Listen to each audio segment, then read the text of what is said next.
Hi, welcome back to my channel, and today we are going to be talking about ADHD. We're going to be talking about the symptoms, the causes, the treatments, and the main side effects of the treatments. So let's get started. So ADHD stands for Attention Deficit Hyperactivity Disorder, and then there are people that also talk about ADD, which is Attention Deficit Disorder. Regardless of which one you're focusing on, they both have the same symptoms minus the hyperactivity and the treatments. So the four main symptoms of ADHD include impulsive symptoms, hyperactive symptoms, sustained attention and problem-solving symptoms, and selective attention symptoms. But the main symptom is inattention. So it's this lack of focus and this inability to focus on what you want to focus on, but then focusing too much on the wrong things. And ADHD is classified as a neurodevelopmental disorder, so it's typically something that is seen from like a young age and can get worse with age, better, but everyone's different, so it's really hard to say like what is what and what is not. So the impulsive symptoms are generally have been localized to the orbital frontal cortex. So, and I remember the orbital frontal, the OFC, as the impulsive, because like you see it. I always think of the Ariana Grande song, I see it, I want it, I got it, that one, because like you see it and then you're impulsive, like you want it, I see it, I want it, so that's impulsivity, like impulsively buying something. Hyperactive symptoms are localized in the prefrontal motor cortex, and this makes sense because it's motor. So you're active, you're motor, you're moving, you're climbing, you're running, you're fidgeting, you're on the go, you're trouble playing. Sustained attention and problem solving is localized to the dorsolateral prefrontal cortex, and this is the cognitive part of the brain. And when you talk about like schizophrenia, the cognitive symptoms arise from this area. So I just remember that like problem solving also comes from like cognition, and you have sustained attention. And then selective attention, dorsal anterior cingulate cortex. I just remember this because cingulate sounds like singular, and selective attention, you have problems focusing on one thing. So that's like a selective, so that's like a singular thing. So, but the main symptom is inattention, and this all kind of circles around executive dysfunction, which is something that you're going to hear a lot if you read about ADHD, which basically just means that you have the inability to sustain attention long enough to get things done. And you can't like organize tasks properly, and you have a really difficult time figuring out like what you should do first and structuring and all that stuff. So those are common.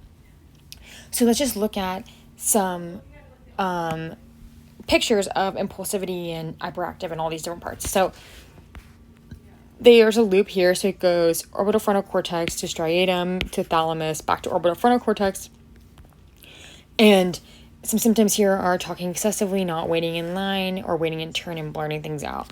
So those are all symptoms of impulsivity. Now on the hyperactive side, we have the prefrontal motor cortex goes to the striatum, which goes to the thalamus, and then back to the prefrontal motor cortex. And these symptoms include fidgeting, on the go, trouble playing quiet, and running and climbing. So, yeah.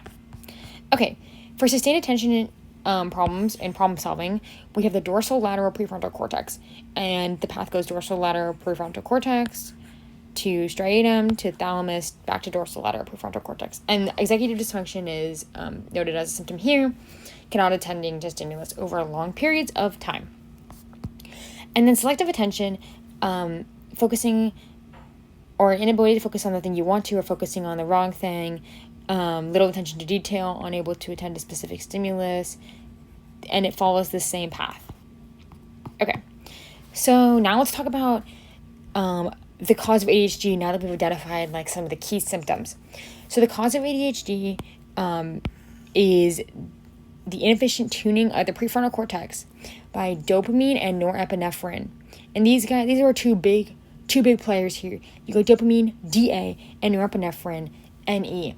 And baseline norepinephrine and dopamine firing is supposed to be tonic. But with people with ADHD, you have low dopamine and you have low norepinephrine. So how would this cause problems? So essentially, we're going to have to take a look at the glutamatergic pyramidal neurons that are in the prefrontal cortex. So this is when we're going to get more into like the neurobio, the fun part.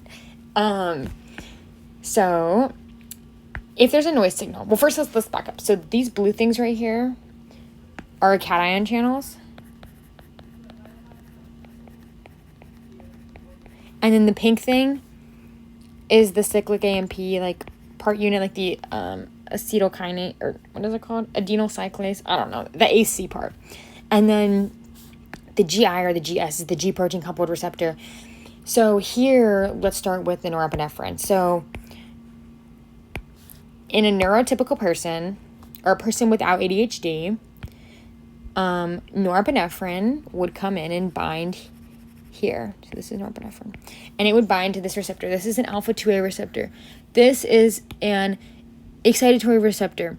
When this binds, it excites the GI. GI is a GPCR, G protein coupled receptor, inhibitory. So it's going to shut down the action of cyclic AMP.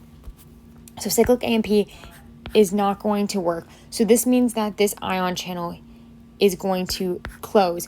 This will result in the good signal, instead of going out, now it's been blocked, so now it stays in, so it's amplification of the good signal. And this is taking place in the dendrites in the glutamatergic pyramidal neurons. So that's what's going on with norepinephrine. Now, if we look at the what's going on with dopamine, dopamine comes in here, and the dopamine receptor is a D1. D1 receptors are excitatory, and I remember this by saying D1, D5, let's go jive. Jive is like a type of dance, so like let's go thrive, vibe, whatever. D2, D3, D4, just say no more. So those ones are inhibitory. So this is a D1, so it's excitatory. So we're exciting a GS. So GS is a G protein coupled receptor. That's stimulatory. So when you activate this, it's going to stimulate cyclic AMP to do her thing. And when cyclic AMP starts, working it up, whenever cyclic AMP is activated, she's going to be opening the cation channel. So instead of maybe normally, like, if there was a noise signal, like some of it would go out here. Now, like, it's going to be a ton. The channel is going to open more often, and you're just going to have a ton of stuff going through that because of this activation pathway that's going on. So you can see that the modulation of having high dopamine and high norepinephrine is really important for the activation of,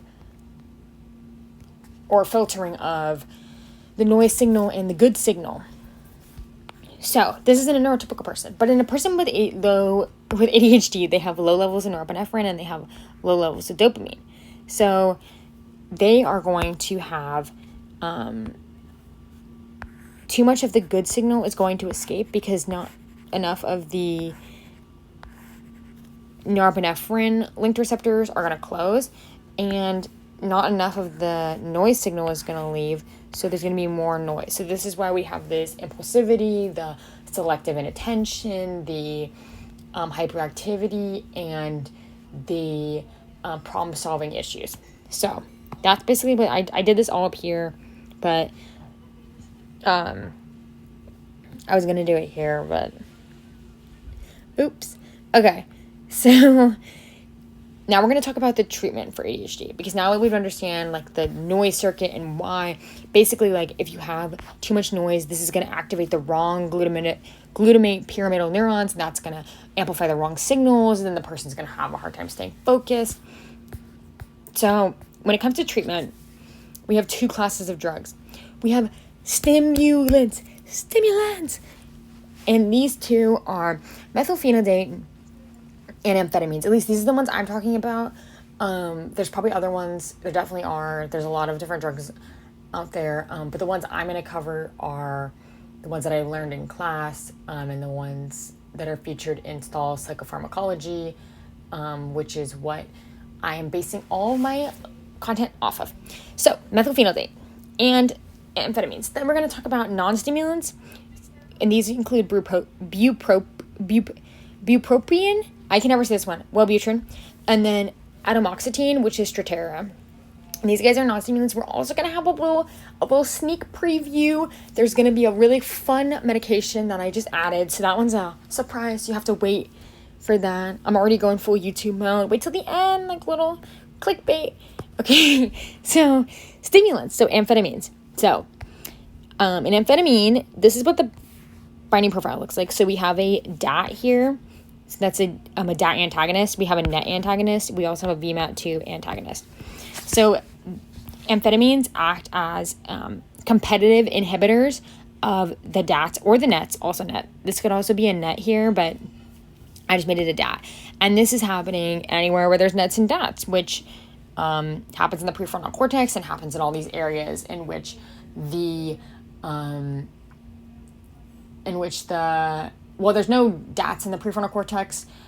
There are a lot of NETs up there, but there's DATs, in the nucleus accumbens, there's DATs in any of the dopaminergic pathways in the brain. So you cannot target this to just a specific section of the brain. This is all over. Anywhere there's DATs and NETs, amphetamines are going to be like, we're riled up, we're ready to go. So she's a competitive inhibitor. So if normally dopamine is riding in on this little chair, amphetamines are going to jump on into this chair. So that's going to push dopamine out here. So amphetamine comes in and blocks. Normally dopamine would come into the cell, the neuron. But this is in the presynaptic neuron. So now there's going to be lots of dopamines out here. I'm going to make this bigger because this is really annoying. Okay, there we go. Boom, boom, boom. Boom, boom, boom. Gotta get that boom. I'm going to get demonetized for singing copyright music. Okay. So that means these guys are going to go in. Here's the amphetamine. She's coming in. She's going to bind to that VMAT2. And because she's binding to the VMAT2 and then filling the vesicle, which VMAT stands for vesicular monoamine transporter 2 thingy. Basically, it just pumps the dopamine into the vesicles so that it can get, it can diffuse out of the neuron. So because VMAT2 is full, or is not able to pump dopamine into vesicles, dopamine starts getting really high in the cell. Okay? Dopamine levels go up. They're going up. And because they go up so much, they reach a critical threshold. And then they dump. They just go, like, the whole cell just, like, starts, like, mega dumping dopamine. It's like a full wave, tsunami style, just dopamine everywhere. And this is why amphetamines are addictive, because if this is happening in the nucleus accumbens, you're going to be activating the ventral pallidus. You're going to be getting a lot of reward. This is going to cause euphoric feelings when you have high levels of dopamine. But it's important to note that amphetamines don't do this at like normal levels. Like from what I've learned, they only do this when they're abused. They have to be given at really high levels to cause the VMAT2 dopamine like dumping mechanism. Normally they act the same as methylphenidate, maybe stronger if they're given at higher levels, but it's only with abuse that they do this euphoric like dumping, and this is why they are addictive and have high abuse potential. Now, let's move on over to methylphenidate. So methylphenidate is a non-competitive inhibitor of DAT. So it's basically just going to bind. Let me get the good sized one. There we go. It's going to bind on another spot, and that's going to prevent dopamine from binding. So that one's going to prevent dopamine from binding. So it's going to kick dopamine out, but it's non-competitive.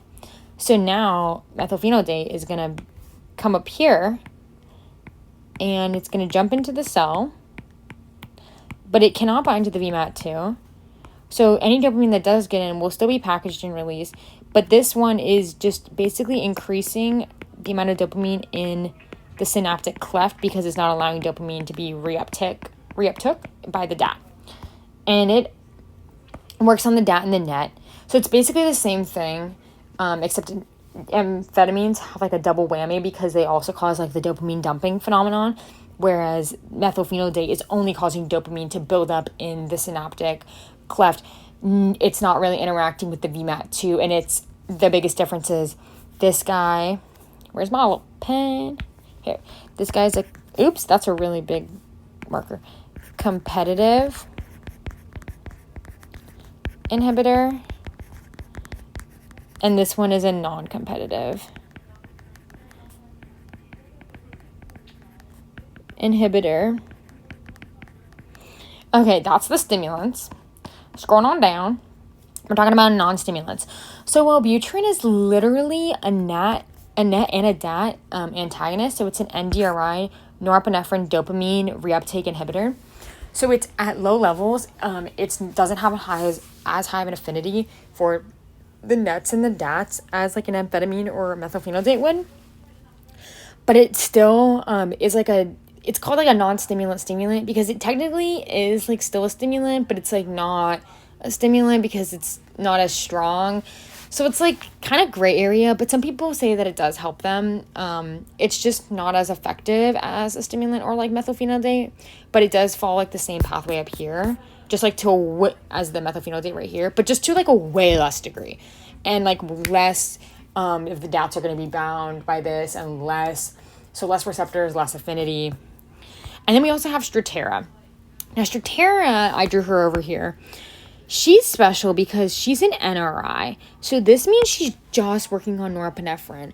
And she's going to bind here and cause norepinephrine to build up out here. And then as we talked about, norepinephrine, if you go back and watch my other video about SSRIs, the norepinephrine, if you block NETs, it's kind of a double whammy 2-for-1 because in the prefrontal cortex, you actually don't have DATs. And dopamine is reuptook by the NETs as well. So if you block the NETs in the prefrontal cortex, you're also increasing the amount of dopamine present.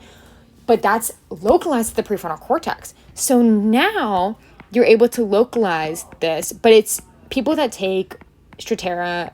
I mean, okay, I don't speak for everyone, but a lot of people say that it's not as effective as like amphetamines because like having that dopaminergic part is effective. And also, it's only blocking the NETs and the PFC. So because it doesn't work on any of the dopamine pathways, it is not addictive and it lacks abuse potential because it does not cause any euphoric high. Now, it's important. You might be wondering, like, why do I care? Why do we even care about NETs and DATs? Well, you care about NETs and DATs because you want to increase norepinephrine and dopamine so that you can increase the ability of these two molecules to regulate signal transduction and allow for amplification of beneficial signals and downregulation of the noise signal. So that's why these medications are targeting that. And because for me, I was like, why the heck? And then I was like, oh, it's because you're just trying to increase the levels because if you increase the levels, you provide the symptomatic relief. And then Quellbri is our special guest. This one is a really cool medication. It looks like it's been around based on this paper that I read. Here, I put the link there because I'm not a professional and I'm not a doctor and I'm not claiming to be and I'm not a PhD and I don't, yeah. But based on what I read, it's been around since the 70s, but it's not really like widely prescribed. Now it's becoming more prescribed. They've done more research on it. And first they thought it acted just similar to the Strattera. But it actually has some effect on serotonin. So now they're thinking it's a serotonin norepinephrine modulating agent. It has actually less of an effect on the NET, but more of an effect on the serotonin, but not as like an antagonist or an agonist. Like they're still learning about it. So it's a really cool medication. The common name is Vilazodone, I believe, but don't quote me on that. But yeah, if you want to check it out, I highly recommend like looking into it. It seems like a really cool thing. But yeah, it has the 5-HT and the NET effects. So yeah, that's my little summary on ADHD. Hopefully I didn't talk too fast. Hopefully it was good information. I'm still practicing with the YouTube thing, but I'm just trying to, spread some knowledge, and just kind of give a little summary. So let me just like scroll back up. And then I think I'm going to do a video on schizophrenia and then also one on bipolar, but that will come. And then maybe sleep disorders. I don't know. I'm just I'm trying to play around with things. So yeah, drop some any thing you want to see in the description box below. I'm doing the thing with my hands, where you like point, you're like, in the description box below. And then I'll see you